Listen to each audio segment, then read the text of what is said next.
예, 우리 옆 사람과 같이 인사하겠습니다. 하나님의 전을 세웁시다. 이렇게 인사하겠습니다. 하나님의 전을 세웁시다. 예, 하나님의 전을 세웁시다. 예. 오늘 김나혜 선생님 오셔가지고 참 큰 은혜를 받습니다. 예.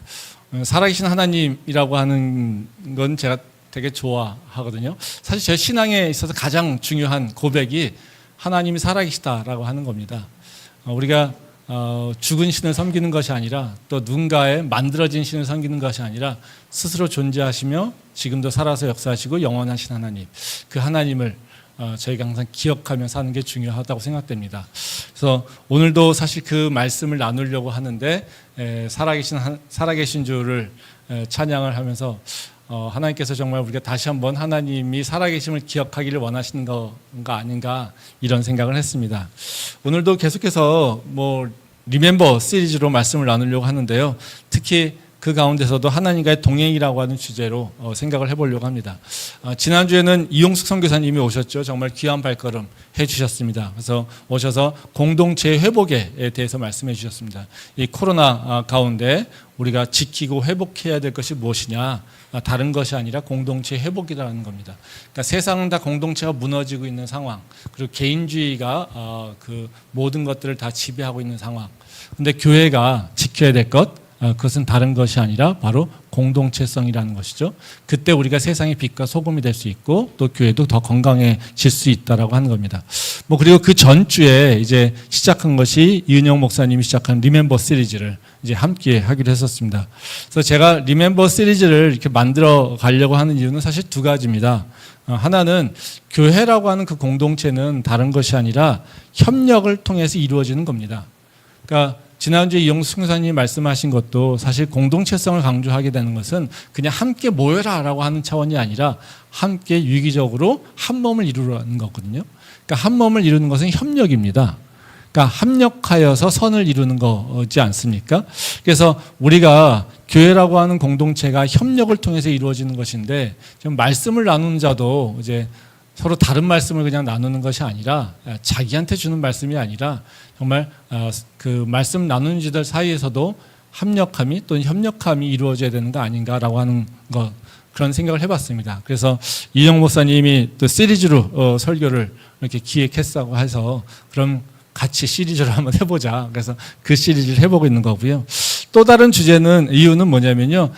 금년도 표어가 우리가 하나님의 전을 세우자라고 하는 거잖아요. 그래서 이 리멤버라고 하는 것을 시작하게 된 동기가 이정 목사님이 얘기한 것도 우리가 금년도의 표어가 하나님의 전을 세우자라고 하는 겁니다. 그러면 하나님의 전을 세우는 것을 위해서 우리가 기억할 것들이 있는데 우리의 신앙을 다시 한번 돌아볼 필요가 있는데 그것을 같이 한번 나눠보자는 거죠. 그리고 2021년도가 지나가기 전에 우리가 표어를 세웠으니까 그거에 대해서 구체적으로 뭔가 도전을 해보고 이제 실천을 해보려고 하는 마음이 있어야 되지 않을까 이런 생각을 해봤습니다. 그래서 제가 그 리멤버 시리즈를 하면서 가능하면 좀 우리가 금년도에 남은 시간 이제 벌써 금년도 반이 훨씬 더 씩 지나가지 않았습니까? 이제 무더위가 지나가고 이제 9월 넘어서 이제 10월을 향해 가고 있는데요. 바로 이 2달, 3달 남은 이 상황 가운데 우리가 하나님의 전을 내 안에 온전히 세우고 우리 교회 안에 세우기 위해서 무엇을 해야 될까? 또 작은 실천이라도 한번 도전해보는 그런 시간을 가졌으면 좋겠다라고 하는 의미에서 이 리멤버 시리즈를 계속 해보려고 합니다. 리멤버 시리즈의 첫 번째 주제가 뭐였냐면요. 우상 타파하는 거였죠. 우리 안에 우상을 타파해야 된다. 그러니까 우리가 하나님을 믿는다고 하지만 실제로는 우리 안에 많은 우상들을 우리도 모르게 자꾸 만들어가고 있다는 거죠. 목사인 저도 또 목사인 이은영 목사도 나도 모르게 우상을 만들어가고 있는 부분이 있을 수 있다는 거죠. 그래서 우리가 그 우상을 완전히 타파하고 하나님이 나의 유일한 하나님, 유일하신 신이라고 하는 것이 고백돼야 될 때 그것이 바로 하나님의 전을 세우는 첫 번째 길이라고 하는 것입니다. 그러니까 종교개혁이라고 하는 것이 다른 것이 아니지 않습니까? 다 종교개혁의 시작에서는 바로 우상을 타파하고 예? 바로 그 나쁜 종교적 관습들을 다 없애버리는 것, 이것이 시작이지 않습니까? 그러니까 그런 의미에서 우리 안에 우상이 있었던 것, 이런 것들을 이제 다 타파해버리고 없애버려야 된다는 거죠. 그래서 우상 타파를 하기 위해서는 또 우리가 우상을 왜 만드는가에 대한 얘기도 이해할 필요가 있다고 얘기를 했습니다. 그래서 지난주에 얘기했던 것이 우리가 왜 우상을 만드는가에 대한 얘기를 했습니다. 우리가 우상을 만드는 이유는 다른 것이 아니라 하나님을 인격적으로 내가 만나는 것이 아니라 하나님을 나도 모르게 나의 수단으로 인식하고 있기 때문에 그렇다는 겁니다. 그러니까 하나님의 성품은 여러 가지가 있습니다. 우리 세가족 교육할 때 이제 하나님이 누구냐 이런 얘기할 때 하나님의 특성은 여러 가지가 있는데요. 하나님의 특성 중에 큰 게 우리한테 와닿는 건 뭐냐면요, 전능하신 하나님입니다. 그러니까 못할 게 없는 분이에요. 그러니까 우리보다는 능력이 훨씬 뛰어난 분이에요. 그러니까 그 하나님을 생각할 때 우리는 첫 번째 딱 와닿는 것이 뭐냐면요, 바로 전능하신 하나님이라는 거죠. 그러니까 이 전능하신 하나님이라고 하는 것을 알 때 우리가 뭐가 이렇게 어떤 것에 이렇게 더 이렇게 많이 이렇게 눈이 갑니까? 그분의 능력이라는 거죠. 즉 이런 걸로 이제 목사님들이 설교 많이 하잖아요. 그 아빠가 들어왔을 때 아빠의 얼굴을 보느냐, 아빠의 손을 보느냐, 뭐 이런 얘기 많이 하시잖아요, 그렇죠? 예. 그럼 아빠를 기다릴 때 아빠가 좋기도 하지만 또 아빠가 사 들고 올 뭔가 선물을 기대하는 경우가 있잖아요, 그렇죠? 예. 그럴 경우에는 우리가 아이들이 아빠를 볼 때 얼굴을 보는 게 아니라 아빠의 손을 본다라는 거죠. 예. 우리도 사실 똑같은 모습이라는 겁니다. 하나님을 바라볼 때 우리가 하나님 자체를 바라보는 것이 아니라 하나님의 손을 바라보게 되는, 그러니까 하나님의 능력을 바라보게 되는 거라는 거죠. 그러니까 이것도 사실 하나님을 아는 건데, 근데 하나님을 이렇게 편향적으로 알게 되는 거죠. 그러니까 하나님의 진짜 모습이 아니라는 거지. 진짜 모습이 아니라 하나님의 그 바라볼 때, 이해할 때 우선순위가 좀 다르다라는 겁니다. 그러니까 하나님의 갖고 있는 능력을 내가 먼저 바라보고 그것을 가장 중요시 여기고 그것이 신앙에 있어서 가장 중요한 이유가 되는 거예요. 즉 이렇게 되면 우리는 하나님을 나의 수단으로 사용하게 되는 경향이 있다는 거죠. 근데 하나님은 우리를 항상 어떤 부분입니까? 나와 인격적인 관계를 맺기를 원하시는 분이라는 거죠. 그러면 하나님의 능력 이전에 우리가 기억해야 될 것은 하나님의 인격성, 하나님과의 관계, 그리고 하나님 그 자체가 관심이 있어야 된다는 거죠. 그래서 우리 신앙생활에 있어서는 분명히 목적이 있어야 되는데요. 그 목적이 뭐냐면요, 하나님 그분이 목적이 된다는 거예요. 그러니까 다른 것이 목적이 있는 것에서 하나님을 통해서 이루려고 하는 것이 아니라 하나님 그분이 목적이 돼야 된다는 거죠. 이것은 다시 말하면 하나님과 동행하는 것, 하나님과 함께하는 것, 나의 입장에서 보면요, 그것이 우리 신앙의 목적이 돼야 된다는 거죠. 근데 수단으로 이용할 때는 뭐예요? 하나님이 목적이 아니라 내가 원하는 것을 이루기 위해서 하나님의 도움이 필요한 게 되는 것, 이렇게 돼버린다는 거죠. 이러면 나도 모르게 하나님을 수단화시킨다는 거죠. 그러니까 하나님이 수단으로 생각이 될 때, 나도 모르게 그렇게 될 때 우리는 우상이 필요하게 되죠. 왜? 하나님께서 내 마음대로 안 되시면, 또는 하나님의 능력이 부족한가, 내 삶의 모습을 보면서 하나님이 말씀하시는 것을, 또는 내가 기대한 대로 하나님을 믿고 있지만 잘 안 돼. 그럼 뭐가 될까요? 하나님의 능력이 아닐까? 아니면 하나님이 부족할까? 아니면 하나님이 말고 다른 뭔가 방법이 있지 않을까? 뭐 이런 생각을 하게 된다는 거죠. 그러니까 뭐예요? 또 다른 우상을 만들게 된다는 거죠. 그래서 하나님도 좋고 부처도 좋고 뭐 조상신도 좋고 누구라도 내 것을 이룰 수만 있다라면 나는 좋아 라고 하는 이야기가 모든 신들을 다 뭐예요? 수단으로 여기게 된다라는 겁니다. 그래서 우리가 하나님과 관계 속에서 하나님을 그냥 믿는다라고 하는 것, 이것만이 중요한 것이 아니라 내가 하나님하고 어떤 관계, 그리고 나의 신앙이 어떤 모습인가를 잘 봐야 된다는 거죠. 특히 내가 하나님을 어떻게 인식하고 있는가라는 것이 되게 중요하다는 거예요.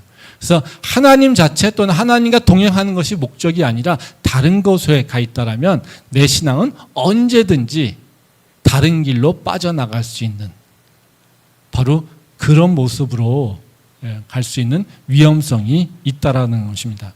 그래서 우상 탁파 하는 것도 중요할 뿐만 아니라 바로 우상을 또다시 만들지 않으려면 나의 신앙이 하나님과 동행하는 것에 목적이 있어야 된다는 거죠.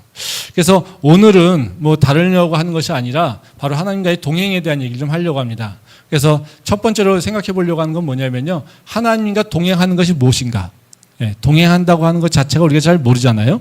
알고 있지만 사실 이렇게 뭐라고 정의하기가 참 어려운 게 이 동행이죠. 그리고 두 번째는 동행을 하기 위해서 우리가 해야 될 것이 뭐가 있는가? 그리고 동행에 있어서 구체적인 뭔가 실천이 뭐가 있을까? 이 부분에 대해서 생각을 좀 해보려고 합니다. 첫 번째로 이제 하나님과 동행하는 것이 무엇인가? 이거에 대해 좀 생각을 해보면요. 하나님과 동행하는 것은 여러 가지로 정의할 수 있겠지만요. 오늘 말씀 통해서 보면요.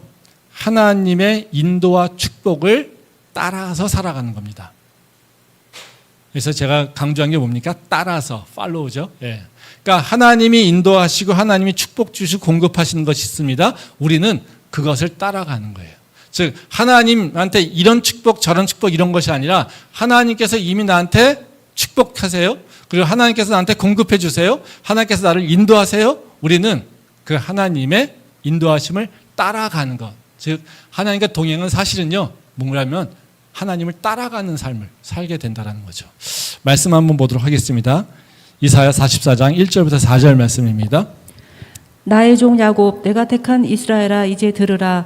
너를 만들고 너를 모태에서부터 지어낸 너를 도와줄 여호와가 이같이 말하노라. 나의 종 야곱, 내가 택한 여수르나 두려워하지 말라. 나는 목마른 자에게 물을 주며 마른 땅에 시내가 흐르게 하며 나의 영을 내 자손에게 나의 복을 내 후손에게 부어주리니 그들이 풀 가운데에서 솟아나기를 시냇가에 버들같이 할 것이라. 예. 이 말씀은 하나님이 이스라엘 백성을 향해서 하나님이 누구인지를 이렇게 설명하시는 분 겁니다. 그러니까 내가 무엇을 행하는 분인지를 가르치고 있는 부분이에요. 그래서 2절에 보면은 하나님께서 뭐라고 하시냐면요. 너를 만들고 너를 모태에서 지어낸 창조주라고 얘기하십니다. 근데 그러면서 또라고 하시는 말씀이 뭐냐면요. 너를 도와줄 여호와 이렇게 얘기하고 계세요. 즉 하나님께서 당신을 누구라고 얘기하냐면요. 우리를 인도할 자, 우리를 도와줄 자 이렇게 얘기하고 있어요. 또 그뿐만이 아닙니다. 3절 말씀에 보면 뭐라고 하냐면요. 마른 땅에 시내가 흐르게 하며 나의 영을 내 자손에게 나의 복을 내 후손에게 부어주리니 이렇게 나옵니다. 즉 하나님은 어떤 분이에요? 새 영을 부어주시고 축복을 주시는 분이에요. 그러니까 앞쪽에서는 뭐냐면 하나님이 우리를 인도하시며 도와주시는 분. 그렇죠? 가이던스예요. 예. 이거 또 뿐만 아니라 하나님은 우리한테 공급하시고 복을 주시는 분. 네, 이런 겁니다. 그러니까 이걸 조금 그냥 우리한테 편하게 얘기한다면 뭐예요? 하나님이 우리한테 축복하시면서 우리를 이끌어 가시는 분. 그게 너를 창조한 나야. 이렇게 얘기하고 있다는 거죠. 예. 그러니까 너희가 어디에 있든지 간에 내가 너에게 공급할 것이고 내가 너를 축복할 것이고 내가 너를 지키고 너를 도와줄 거야. 예. 이게 바로 하나님이 하시는 일이라는 거죠. 그러니까 뭐라고 합니까? 두려워하지 말고 내 인도함을 따라와라. 이렇게 얘기한다는 거예요. 그러니까 하나님은 어떤 분이냐면 바로 하나님이 주시는 공급하시는 그리고 그 축복과 은혜를 따라 사는 것을 얘기한다는 거죠. 이게 어떤 삶일까? 이제 상상을 해보면 어떨까요? 하나님이 공급하시고 축복하시고 새 영을 부어주시고 보호하시고 인도하시는 삶. 이 삶이 어떤 삶일까? 한번 그림을 그리면 어떤 걸까요? 여러분들이 생각하는 바로 그 이미지가 떠오르는 게 뭐가 있습니까? 어찌 보면 어떤 분들은 그냥 팔자로 대자로 누워가지고 있는데 떡이 하늘에서 떨어지는 모습을 그리는 분이 있을 거예요. 또 어떤 분들은 아마 시험에 이렇게 있는 청년들이라면 시험에 합격하여서 이렇게 환호성을 치르는 그런 하나님을 상상할 수도 있을 것 같아요. 아픈 사람들은 내가 아픈 곳에 손을 얹고 기도했더니 하나님의 그 능력으로 그 아픈 것이 나아서 건강하게 되는 거로 생각하시는 분도 있을 거예요. 이것도 다 틀리지 않습니다. 다 이런 것들을 채워주시는 분입니다. 그러니까 하나님께 필요한 것이 있다면 기도하고 또 하나님의 인도하심을 따라가는 것도 중요합니다. 성경에서도 보면요, 우리가 상상하는 것과 크게 다르지 않습니다. 하나님과 동행할 때 한 특징은 뭐냐면요, 하나님의 공급하심과 채워주심이에요. 즉 성경에서 하나님의 동행을 가장 잘 드러내는 것이 계속해서 나오지만 아마도 우리가 현상적으로 눈에 보이게 하는 것은 바로 광야에서 삶일 거예요. 출애굽과 그 광야의 삶일 겁니다. 이들의 삶이 어떻습니까? 노예였지 않습니까?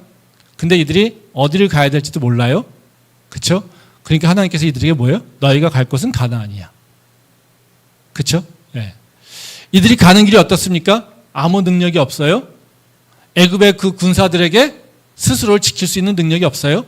근데 하나님께서 그들을 인도하시죠. 보호하시죠. 그 길을 만드시죠.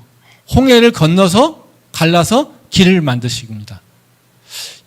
또 어떻습니까? 광야에서 먹을 것이 없을 때 하늘에서 만나를 주십니다. 메추라기를 주십니다. 물이 없을 때 지팡이를 가지고 기도할 때 샘물이 흘러나오게 됩니다. 이스라엘 백성들이 필요한 것들이 다 어떻게 해요? 채워집니다. 이 인도함을 가장 잘 보여주는 게 뭡니까? 구름기둥, 불기둥이죠.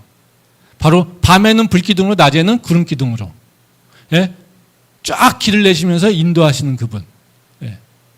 이거 보면 우리가 하나님과 동행하는 것이 어떤 삶인지를 잘 보여준다라는 것이죠. 하나님과 동행한다라고 하는 것은요, 바로 어찌 보면 하나님이 끊임없이 채워주시는 거예요. 만나와 메추라기를, 길이 없을 때 길을 내시는 분. 그렇죠? 우리가 어디로 갈지 모를 때 불기둥으로, 구름기둥으로 우리를 보호하시고 인도하시는 분. 우리의 길이 막혔을 때 우리에게 홍해바다를 건너는 길을 만들어내시는 분. 우리가 어디로 가야 될지, 무엇을 해야 될지 모르고 있는 상태에서 가나안이라고 하는 목적지를 우리에게 알려주시는 분. 이런 분이 바로 하나님이라는 거죠. 그리고 그분을 따라가는 것이 바로 하나님과 동행을 얘기하는 겁니다. 그러면 어때요? 이런 동행, 여러분은 어떻게 생각하십니까? 너무 좋지 않습니까? 이런 동행이 있다면 우리는 어떻게 살까요? 너무 행복하지 않을까요? 항상 감사하며 살까요? 항상 기쁨이 넘칠까요? 항상 와, 하나님 오늘도 만나 주셨네. 아, 하나님 오늘도 메추라기 주셨네. 아, 하나님 오늘도 생수를 주셨네. 아, 하나님 오늘도 불기둥으로 나를 따뜻하게 해주시며 인도하셨네요. 아, 하나님 구름기둥으로 이 광야에서, 이 사막에서 우리에게 그늘을 주셨네요. 이렇게 할까요? 네. 우리가 보기에 너무나도 좋은 공급하심과 채워짐이 있습니다. 근데요, 참 희한한 게 뭐냐면요, 이런 동행 가운데서도 사람은 어떤 존재냐면 그 동행을 감사하지도 않고, 그리고 그것을 인정하지도 않는 존재라는 거예요. 그리고 그곳에서 불평하며 원망하며 우상을 만들어가는 게 인간의 존재라는 거죠. 그래서 광야에서 이스라엘 백성들이 어때요? 맨날 배반하지 않습니까? 그렇죠? 우리가 보기엔요, 이 하나님 맨날 이렇게 공급하시는 거, 우리는 기도해도 응답도 안 오는데 무슨 이적과 기적도 안 일어나는데 광야에서 맨날 기적이 일어나요. 예? 근데도 어떻게 해요? 이들은 맨날 불평해. 그렇지 않습니까? 우리는 뭐 눈에 보이지 않으니까, 예? 우리는 기적이 없으니까 아이 뭐 의심이 날 수 있다고 이렇게 핑계나 댈 수 있어요. 근데 이스라엘 백성들은 어떻게 해요? 맨날 그 역사가, 기적이 일어나요. 그런데도 불구하고 그들은 맨날 불평하고 원망하고 하나님께 감사함이 없다라는 거죠. 하나님과 동행할 때 우리가 너무나 채워지는 것이 있어서 좋은데요, 근데도 불구하고 우리는 하나님과 갈등을 갖게 됩니다. 그게 우리가 겪는 문제예요. 예. 하나님과 동행은 너무나도 좋은데, 근데 아무리 좋은 거라도요, 그 동행을 할 때 우리 인간의 본질은 뭐냐면요, 그 동행에 절대 만족하지 않는다는 거예요. 그래서 동행은요 참 좋은 거지만 동행에는 또 하나님과의 갈등을 경험하는 일이 일어난다는 겁니다. 왜 그럴까요? 말씀 한번 보도록 하겠습니다. 이사야 44장 13절에서 17절 말씀입니다. 목공은 줄을 들여 재고 붓으로 긋고 대패로 밀고 곡선자로 그어 사람의 아름다움을 따라 사람의 모양을 만들어 집에 두게 하며 그는 자기를 위하여 백향목을 베며 디르사 나무와 상수리 나무를 취하며 숲의 나무들 가운데에서 자기를 위하여 한 나무를 정하며 나무를 심고 비를 맞고 자라게도 하느니라. 이 나무는 사람이 땔감을 삼는 것이거늘 그가 그것을 가지고 자기 몸을 덮게도 하고 불을 피워 떡을 굽기도 하고 신상을 만들어 경배하며 우상을 만들고 그 앞에 엎드리기도 하는구나. 그 중에 절반은 불에 사르고 그 절반으로는 고기를 구워 먹고 배불리며 또 몸을 덮게 하여 이르기를 아하 따뜻하다 내가 불을 보았구나 하면서 그 나머지로 신상 곧 자기의 우상을 만들고 그 앞에 엎드려 경배하며 그것에게 기도하여 이르기를 너는 나의 신이니 나를 구원하라 하는도다. 아멘. 이 말씀은 하나님을 섬기지 않고 다른 신과 우상을 만드는 사람들의 모습을 이제 목공을 비유해서 얘기하고 계십니다. 이 비유에서 우상을 만드는 사람의 특성을 성경에서 두 가지로 요약하고 있어요. 하나는 뭐냐면요, 그 행위가 자기를 위한다는 거예요. 이 14절 말씀에 보면요, 그 목공을 뭐라고 얘기하냐면요, 그는 자기를 위하여 백향목을 베며 디르사 나무와 상수리 나무를 취하며. 여기서 뭐 시작인 다 뭐예요? 그 뒤에 보면 여러 가지를 하잖아요. 땔감도 떼고 뭐 나무도 뭐도 하고 여러 가지가 있는데 그게 다 뭐의 시작이냐면요, 자기를 위하여 이렇게 합니다. 두 번째는 뭐냐면요, 두 번째 특성은 자기의 그 욕구를 채우기 위해 다양한 수단을 다 활용한다는 거예요. 거기서 보면 뭐를 맙니까? 맨 처음엔 불을 피워서 그러니까 땔감을 떼기도 하고요, 불을 피워서 떡을 굽기도 하고요. 그 나무를 베가지고요, 한 가지만 하는 게 아니라 나무를 베서 뭐예요? 어떤 거는요, 베가지고 가구를 만들기도 하고요. 어떤 거는 땔감을 떼기도 하고요. 그 땔감을 뗄 때 딴 때는 내가 그 따뜻하게 하려고 하기도 하고, 또 어떤 거는요, 밥을 하기 위해서 하기도 하고요. 또 그건 나무니까 또 뭐예요? 이제 우상도 만들고요. 그러니까 지금 이 목공의 비유를 통해서 보면 뭡니까? 인간이라고 하는 존재는 어떤 존재냐면 자기를 위하여 자기의 필요한 것들을 스스로 만들어 가려고 하는 존재. 그래서 그 핵심은 뭐예요? 자기를 위해서 하는 거예요. 자기를 위해서. 그래서 나무라고 하는 것도 불을 떼거나 밥을 짓거나 자기를 따뜻하게 하거나 이런 걸 넘어서 이제는 자기가 원하는 신까지 만드는데 그것을 사용하게 된다는 거예요. 그래서 핵심은 뭡니까? 아까 자기를 위하여 그리고 나의 필요를 채우는 수단으로 사용하게 된다는 겁니다. 그게 바로 우상이라는 거죠.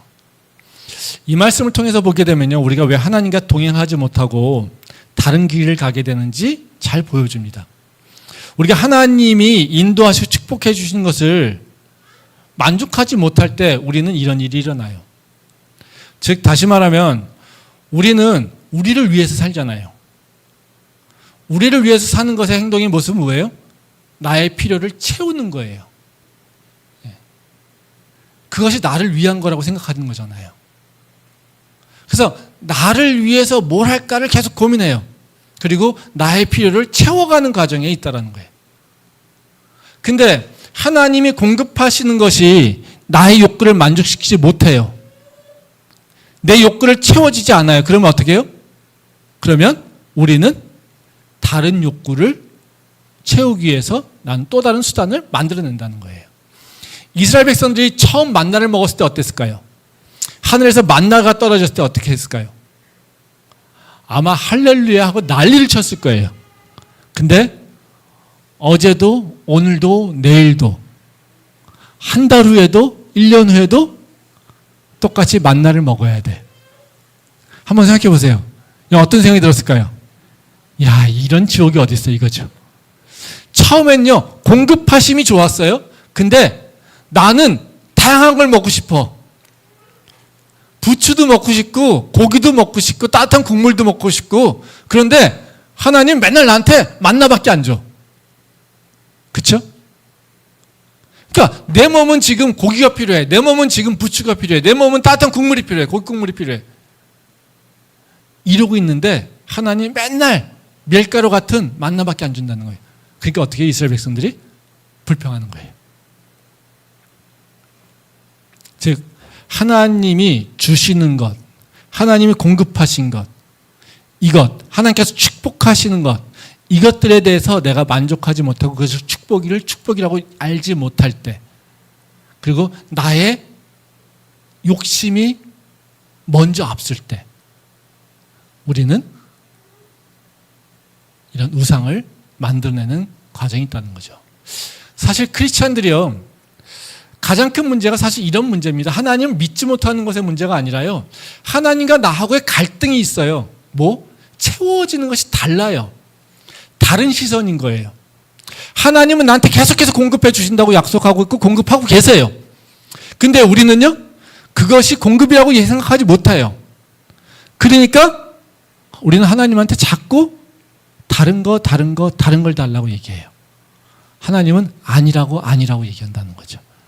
그러니까 서로 거기서 갈등이 있다는 거죠. 내 뜻대로 내가 이루어지지 않으면 우리는 뭐라고 합니까? 하나님이 어디 있지? 이렇게 얘기하잖아요. 이 신앙의 문제가 뭐겠어요? 따라가는 신앙이 아니에요. 내가 주도하는 신앙이죠. 그러니까 하나님께서 공급하시고 있다라고 하는 것을 정확히 알고 있고, 그 공급함에 따라서 내가 다음 길을 어디로 가야 될지, 예? 하나님의 인도하심이 어디로 가야 될지를 보고 가야 되는 건데, 그거를 참지 못하고 나를 위해서 끊임없이 새로운 것들을 찾고 있다는 거죠. 그래서 우리가 하나님과 동행하다가도 그것이 조금 지나면 그냥 타성해지는 것이 아니라 그것이 동행의 기쁨을 못 누리게 한다는 거죠. 왜? 우리의 욕구는 끝이 없기 때문에. 이게 우리가 갖고 있는 문제라는 겁니다. 그럼 이 문제를 어떻게 해결할까요? 우리가 기억해야 될 신앙 고백이 있습니다. 이럴 때마다 내가 고백해야 될 신앙 고백이 있습니다. 그건 다른 것이 아니라요, 하나님은 나의 주인이시고 나는 하나님의 종입니다라고 하는 고백이 있어야 된다는 거죠. 말씀 한번 보도록 하겠습니다. 이사야 44장 21절 말씀입니다. 이사야 44장 21절 말씀. 야곱아 이스라엘아 이 일을 기억하라. 너는 내 종이니라. 내가 너를 지었으니 너는 내 종이니라. 이스라엘아 너는 나에게 잊혀지지 아니하리라. 이 말씀은 우리가 하나님의 그 인도함을 받는 자로서 반드시 기억해야 되는 말씀을 얘기하고 있어요. 그러니까 하나님이 누군지, 그리고 내가 무엇을 행하는지 그걸 말씀하고 계세요. 그리고 그 다음에 하나님께서 강조하는 건 뭐냐면요, 야, 내가 너하고 어떤 관계인지를 너가 항상 기억해야 돼, 이거예요. 나는 너의 주인이야, 그리고 너희는 나의 종이야 라고 하는 것을 분명히 기억하라고 말씀하신다는 거죠. 지금 아까 20절까지 말씀 계속 뭐예요? 바로 그 철공쟁이들, 그리고 또 목공들을 통해서 우상을 만든 자들에 대한 얘기를 하고 있어요. 근데 바로 21절에서는 뭐라고 하는 얘기냐면요, 내가 너의 주인이야, 너는 내 종이야. 너가 나무를 갖다가 또 우상을 만들고 싶을 때 너가 기억해야 되는 건 다른 것이 아니라 너의 주인이 누군지, 너의 주인이 하나님이라고 하는 것, 그리고 너는 누군지, 너는 하나님의 종이라고 하는 것, 이것을 기억해야 돼, 이 말씀을 하고 있다는 거죠. 하나님의 종 어떻습니까? 좋습니까? 이 하나님의 종이라고 하면 사실 거부감이 좀 있죠. 예? 아니, 나도 자유인인데 웬 종이야? 예? 그렇죠? 아니, 머슴, 예? 이거 좋아하는 사람 아무도 없잖아요, 그렇죠? 예. 아, 나 자유가 있고 나도 인격이 있고 내가 원하는 것을 스스로 결정할 수 있는 자유권이 있단 말이야. 근데 하나님, 야, 정말 고리타분하게 종이라고? 지금 이 시대는 어떻게 해요? 말이 안 되죠. 예. 그러니까 이 시대에 너는 하나님의 종이야 이렇게 얘기하면 다 어때요? 예. 나 목사 아니야 이런 얘기 하잖아요. 그렇죠? 근데 사실은요, 목사만 하나님의 종이 아니라요, 모두가 다 하나님의 종이에요. 예. 근데 이것이 싫은 이유는요, 하나님 종이라고 하는 표현을 사실 좀 오해가 있어서 그렇습니다. 우리가 하나님 종이라고 한다면 우리는 어때요? 다 노예, 이것을 생각하잖아요. 근데 성경에서 얘기하는 하나님의 종이라고 하는 건요, 신앙 고백에서 하나님의 종이라고 하는 건 좀 다른 의미가 있어요. 우리가 자유도 없고 존귀하지도 않은 그런 존재가 아니라요. 오히려 하나님의 종이라고 하는 것은 어떤 것을 의미하냐면요. 내가 하나님의 은혜를 따라 살겠습니다라고 하는 고백입니다. 말씀 한번 보도록 하겠습니다. 빌립보서 1장 1절 말씀입니다. 네, 빌립보서 1장 1절. 안 넘어가나 본데요. 네? 그럼 제가 읽어드릴게요. 그리스도 예수의 종 바울과 디모데는 그리스도 예수 안에서 빌립보에 사는 모든 성도와 또한 감독들과 집사들에게 편지하노니. 또 말씀 하나 더 보겠습니다. 디도서 1장 1절입니다. 하나님의 종이요 예수 그리스도의 사도인 나 바울이 사도된 것은 하나님이 택하신 자들의 믿음과 경건함에 속한 진리의 지식과. 오늘 지인이가 이 PPT를 만드는데요.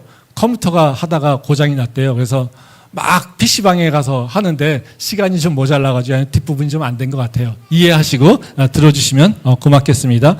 수고를 많이 합니다. 그러니까 실수했다고 뭐라고 하지 마시고요. 예?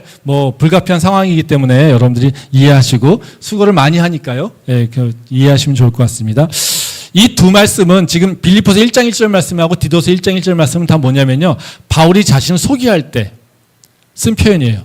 여기 보면 다 뭐라 하냐면요. 하나님의 종, 예수 그리스도의 종 이렇게 표현하고 있어요. 그러면 바울이 서신서마다 다 이렇게 썼느냐? 아니에요. 로마서나 고린도 전후서나 또는 에베소서나 이런 글들 우리가 유명하잖아요. 이런 글들은 다 어디 뭐라고 써냐면요. 하나님의 사도, 예수 그리스도의 사도라는 표현을 써요.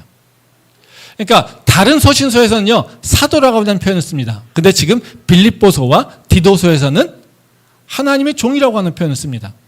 이 사도 바울이 처음부터 자기를 소개할 때 그 인사말이 그냥 인사말이 아닙니다. 그냥 안녕하세요 이런 게 아닙니다. 이 글 내용하고 다 관련이 있어요. 그러니까 로마서라든가 고린도 전후서 같은 거 또는 갈라디아서 이런 것들에서는요. 복음에 대해서 확립하는 거예요. 복음이 뭔지. 이거에 대한 설명을 하고 있어요.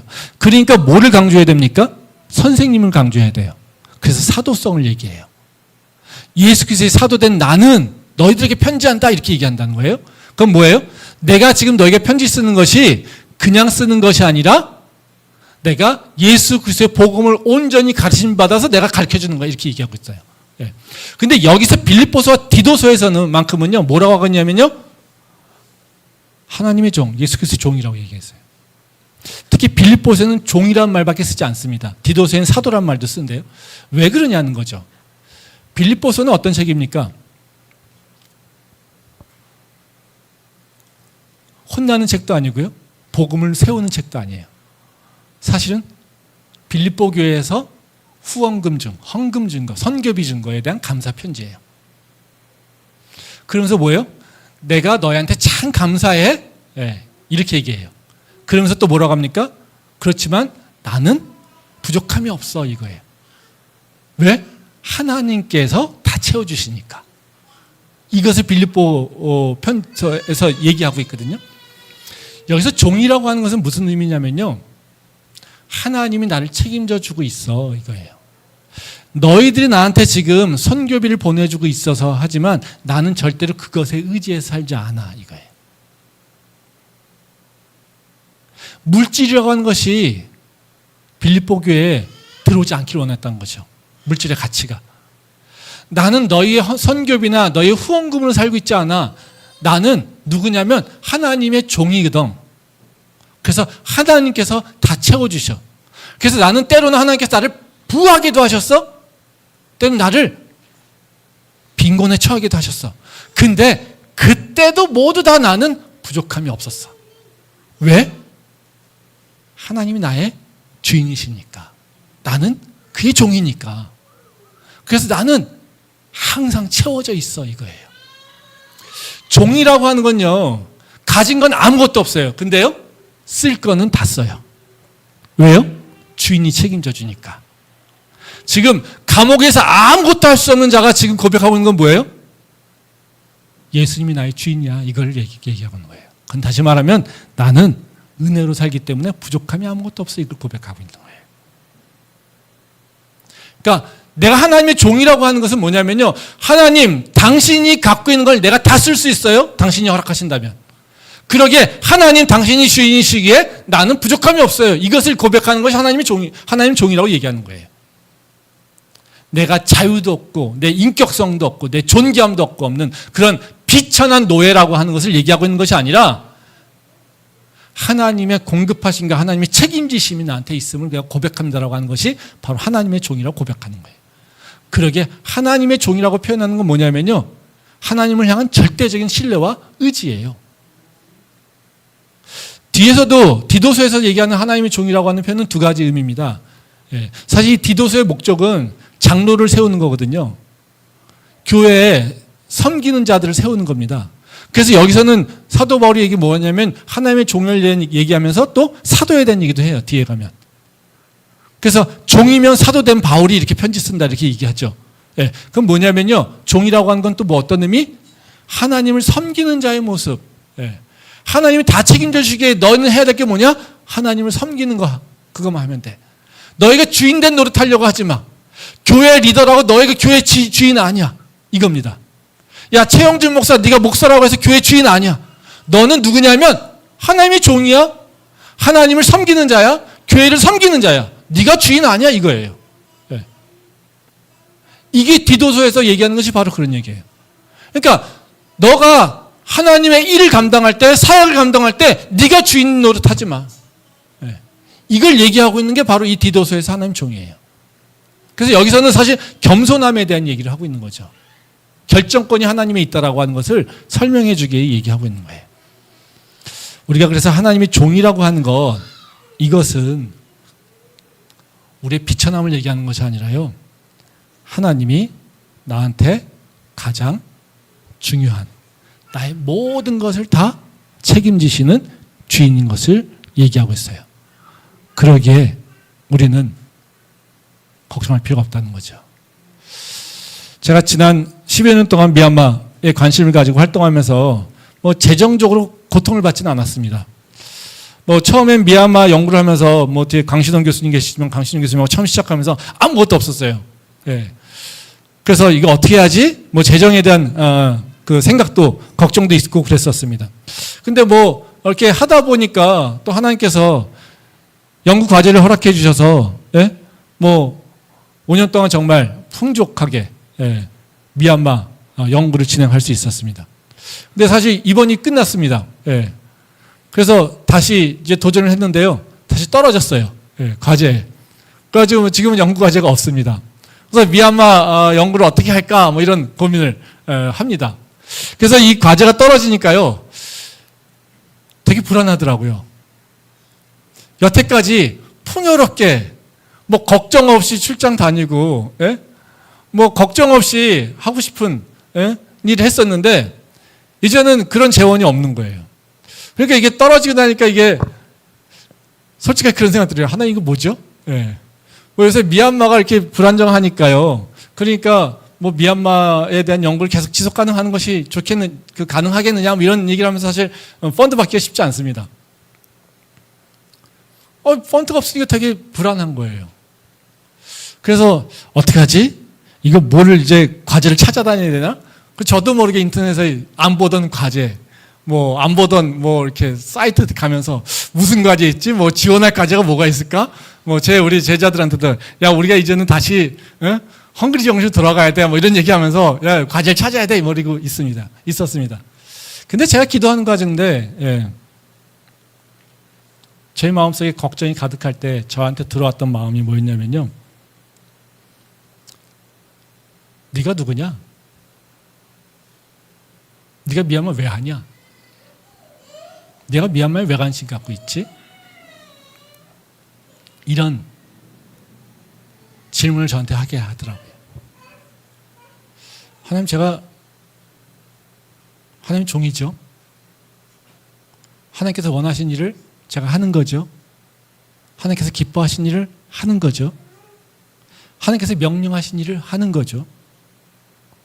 미얀마 처음부터 제가 좋아서 관심 있어서가 아니라 하나님께서 저한테 보여주셨으니까, 하나님께서 제가 책임감을 느끼게 하셨으니까, 하나님께서 제가 두려움을 느끼게 했으니까 하는 거죠. 그러면 그 일은 네 일이 아니라 내 일이지. 하나님께서 그 말씀하시는 것을 제가 다시 깨달았어요. 풍요함이 있을 때는요, 하나님께서 입으로 공급해 주시지 책임져 주실 거라고 얘기 떠들고 있지만 사실은 그 은혜를 몰랐어요. 그리고 하나님을 의지하지도 않았어요.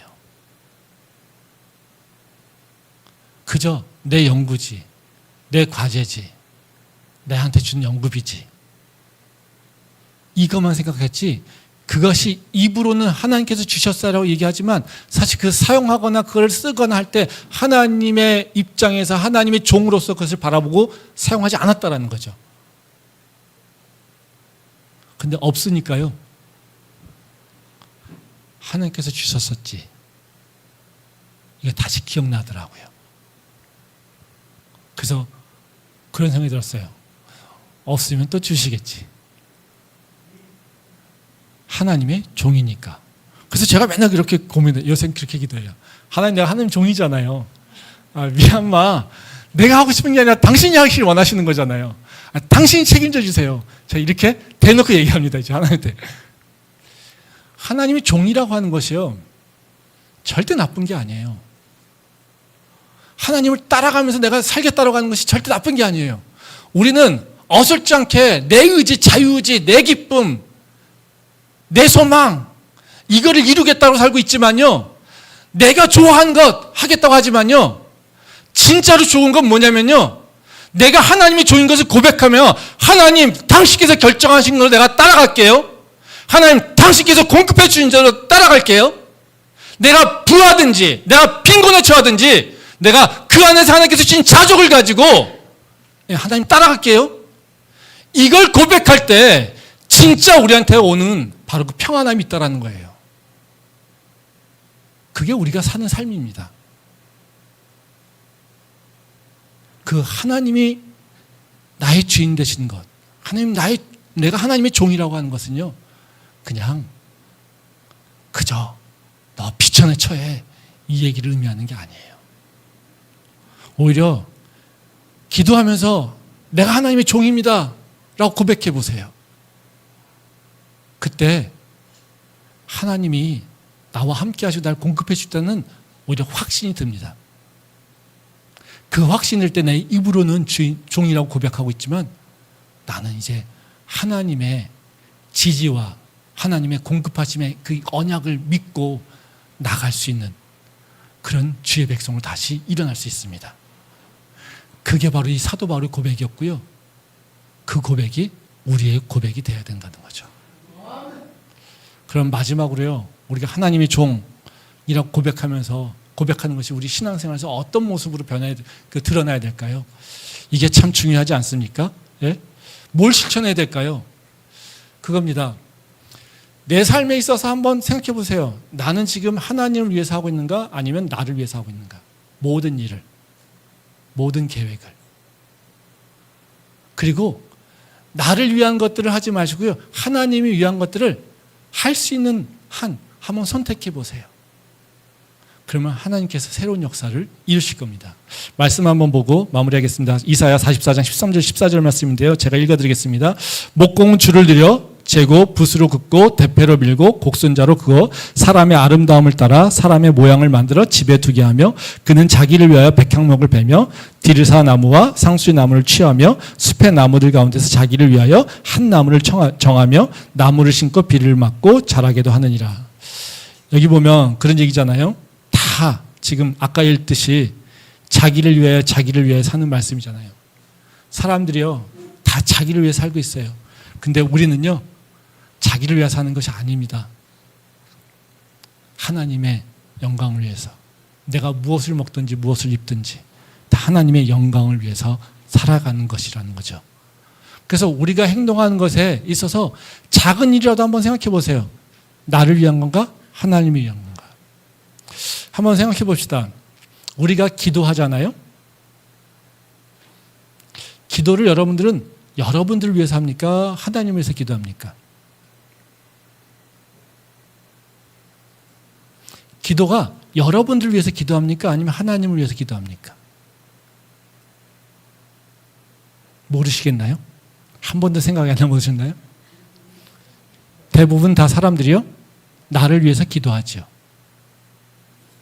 근데요, 나를 위해서 기도할 때 어떤 모습이 있어요? 불안하지 않으세요? 자유함이 느껴집니까?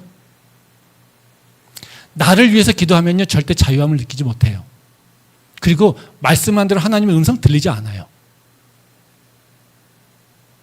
제가요, 이건 저도 경험한 겁니다. 나를 위해서 기도할 때 우리는 처음부터 뭐 해요? 하나님 잘못했어요 예요. 뭘 잘못할까요? 기도하지 못했어요. 이거예요. 그러면서 또 어떻게 해요? 불안해서 이거는 하나님께서 들려주셔야 되는데 하면서 이렇게 막 하나님을 뭔가 이렇게 만족시키려는 기도를 앞에서 막 해요. 좀 신앙이 있으면요. 왜 그럴까요? 하나님 내 기도를 들어주셔야 되니까. 그래서 온전하게 뭐만 목적으로 해요? 내 기도를 들어주기 위해 주시려면 하나님을 만족시켜야 되는 모습으로 기도한다는 거예요. 그러니까 이 기도의 모습이 어때요? 내 모습이 드러나지 않아요. 기도의 모습 가운데 내 모습을 나타낼 수가 없어요. 무슨 모습만 나옵니까? 하나님을 막 이렇게 만족시키려고 하는 모습밖에 나오지 않아요. 그러니까 좋은 미사고 뭔가 하나님을 얽어매려고 말씀을 기억해내고 이렇게 한다는 거예요.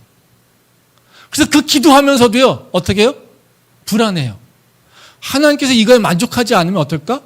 아, 내 기도가 좀 부족한 건 아닐까? 내 기도가 뭔가 하나님한테 합당하지 않은 건 아닐까?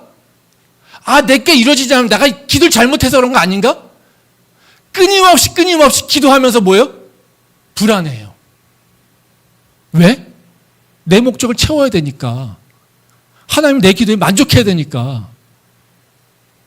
기도를 통해서 하나님과 내가 그 뜻이 소통돼야 되는데 나는 기도를 통해서 하나님을 만족시키려고 하고 있다는 거예요. 그러니까 내 기도의 모습 자체가 뭐예요? 이미 묶여 있어요. 하나님하고 소통할수록 마음이 열려 있질 않아요. 근데 한번 생각해 보세요. 하나님을 위해서 기도한다고 칩시다. 그럼 나는 어떤 기도를 할까요? 기도의 내용부터 달라져요. 하나님, 내가 하나님 종인데요. 내가 해야 될 일이 좀 있을 것 같아요. 근데 잘 모르겠어요. 하나님, 내가 종인데요. 아, 내가 이런 문제가 있어요. 그래서 하나님 일을 하고 싶은데도 못해요. 이거 어떻게 해야 됩니까? 완전히 달라져요. 또 이 내 모습을 바라보는 것도 달라져요. 내가 하나님하고 내 문제를 상의하려고 하면, 만족시키는 것이 아니라 하나님과 상의하려고 하면요, 내가 종으로서 그 문제를, 내 문제를 그냥 다 객관적으로 내놓게 되어 있어요. 이게 아주 미세한 차이지만요, 그건요 완전히 방향성을 다르게 만듭니다. 기도하는 것도 우리는 하나님을 만족시키려고 하는 기도를 하다 보니까 기도에도 자유가 없어요. 기도를 해도 평안이 없어요. 뭔가 하나님께서 막 역사해 주실 때 그제서야 와, 하나님께서 어느 순간 아, 평안 주셨어, 음성 들렸어, 이럴 때만 막 당원에서 쏟아붓고 나서 모든 에너지 다 쏟아놓고 나서나 그때 카타르시스를 느끼고, 이거 다 가짜 기도라는 거예요. 기도는 뭡니까? 하나님과 대화하는 거 아닙니까? 나의 문제를 놓고 하나님께서 얘기하는 거 아닙니까? 하나님의 음성을, 하나님의 얘기를, 문제를 듣고 있는 거 아닙니까?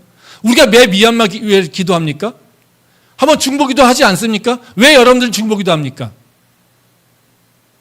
왜 먼저 중보기도를 먼저 합니까? 하나님 다 위로하려고 하는 거 아니에요? 내 기도만 하니까 하나님께서 미워하실까 봐. 너무 이기적인 모습이니까. 그래서 혹시 하나님께서 보시기에 나도 중보기도 해요 하면서 세상의 기도, 미얀마를 위한 기도, 아프가니스탄을 위한 기도, 내 주변의 이웃을 위한 기도, 이런 중보기도를 통해서 뭘요? 나도 하나님 이렇게 중보기도 해요. 그러니까 거기에 내 기도도 있어요. 내 기도도 들어주세요. 이거 아닙니까? 하나님을 위해서 기도할 때는요, 내 기도 안 해도 돼요. 하나님의 얘기만 듣고 하나님에 대한, 하나님이 관심 갖고 있는 기도들, 하나님께서 마음 주시는 기도만 해도 됩니다. 왜요? 그래도 우리 마음은 걱정이 없어요. 왜? 내가 하나님의 종이잖아요. 하나님 내 주인이시잖아요. 주인이 그 종을 책임지지 못합니까? 그 종도 책임 못하는 주인이 무슨 신입니까? 무슨 창조주입니까? 무슨 전능자입니까? 말이 되지 않아요. 종이라고 한다면요, 우리는요, 내 것을 고민하는 것이 아니라요, 하나님 것을 고민하는 겁니다. 그때 나한테 새로운 하나님의 일들이 보이기 시작하는 거예요. 우리의 신앙생활이요, 다 나를 위해서 하다 보니까요, 신앙생활 하는데 뭐 있습니까? 자유가 없어요. 하나님께서, 예수님께서 우리에게 오셔가지고 자유를 준다고 얘기했는데, 크리스찬들이 얼마나 많은 자유를 누리고 있습니까? 오히려 크리스찬들이 더 불안해하지 않습니까? 크리스찬들이 더 답답해하지 않습니까? 하나님 우리한테 자유를 주신다고 얘기하는데, 네 모든 묶은 것이 다 풀렸다고 하는데, 우리는 스스로요, 율법에 묶어놔요. 왜? 나를 위한 신앙을 갖고 있으니까. 우리가 하나님의 종이라고 하는 고백이 있을 때, 나를 위한 삶이 아니라 하나님을 위한 삶을 살려고 할 때, 그때 이제는 우리가 자유를 느낄 수 있어요. 평안을 느낄 수 있어요. 하나님의 뜻을 내가 다 담지 못해요? 기도하다 보면 그런 게 있습니다. 그래요. 들으면 돼요. 그리고 하나님 나 이거 못할 것 같아요. 고백하면 돼요. 그리고 그거 가지고 다시 하나님을 씨름하면 돼요. 그럼 그 길을 열어주세요. 근데요, 내 것이 가득 차 있을 때는 어떻습니까? 하나님께서 새로운 일을 하라고 하시잖아요? 그게 두려워요. 그리고 그걸 안 들어요. 그러니까 그 인생이 막혀 있죠. 하나님의 인도하는 길을 내가 안 가려고 해요. 하나님은 이쪽 길을 가게 해요. 나는 그 길이 싫어요. 안 가려고 해요. 그럼 내 인생은 어떻게 돼 있을까요? 머물러 있는 거예요. 머물러 있는 거예요. 하나님의 인도하신 길을 따라서 한 걸음 뛸 때 내 인생이 진전이 있는 거예요. 근데 그걸 안 하고 계속해서 나 싫어요, 나 싫어요, 나 싫어요. 그거는 안 되죠. 그거는 나랑 맞지 않아요. 어떻게 나한테 그런 걸 말씀하세요? 이 얘기를 하고 있으니까 어떻게 해요? 내 인생이 그대로 멈춰 있는 거예요. 계속해서 한번 보세요. 어린아이를 데리고 가려고 끈데, 예? 그 어린아이가 안 가려고 막 해보세요. 그럼 어떻게 됩니까? 그 엄마가 그 아이들을 붙잡고요, 빙빙 돕니다. 빙빙 돌아요. 나는 끌고 가려고 하죠. 엄마는. 애는요, 안 가려고 하니까 힘이요, 계속해서 돌아갑니다. 그럼요, 그 아이는 한 걸음도 진전하지 못해요. 계속 뭐요? 그 자리에서 짐만 빼고 있어요. 그게 대부분의 크리스찬들이 지금 경험하고 있는 거예요. 예배, 말씀 공부, 한번 생각해 보세요.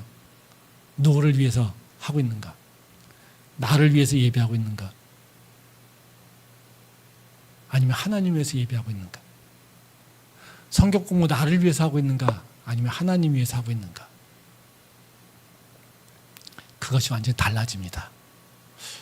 오늘 말씀이 되게 길어졌지만요, 이해하고 주시기 바랍니다. 근데 중요한 건요, 우리가 이 시선이 바뀌지 않으면 우리의 신앙이 해결이 되지 않습니다. 우리가 하나님의 전을 온전히 세워서 이제는 하나님 주신 그 자유와 그 평안을 누려야 되지 않겠습니까? 바로 우리가 이 일을 2021년도 가기 전에 새로 시작해 봤으면 좋겠습니다. 그 도전으로 우리가 하나님의 새 인도하심을 따라갈 수 있기를 소망합니다. 기도하겠습니다.